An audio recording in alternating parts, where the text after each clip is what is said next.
Thinking of taking a quick jaunt on Saturn? Well, buckle up, space cowboy, because it's going to be one wild ride. Let's dive into the hilariously harsh realities of a 10-second vacation on this gaseous giant. First off, forget about the breathtaking view, literally. Saturn's atmosphere is mostly hydrogen and helium.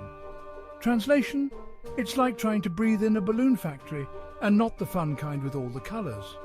Now, let's talk wardrobe.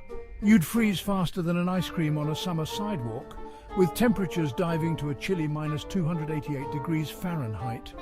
That's colder than your ex's heart in January. And if you think gravity's just a heartwarming movie with Sandra Bullock, think again.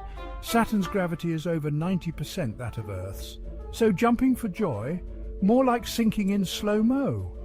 Oh, and the grand finale?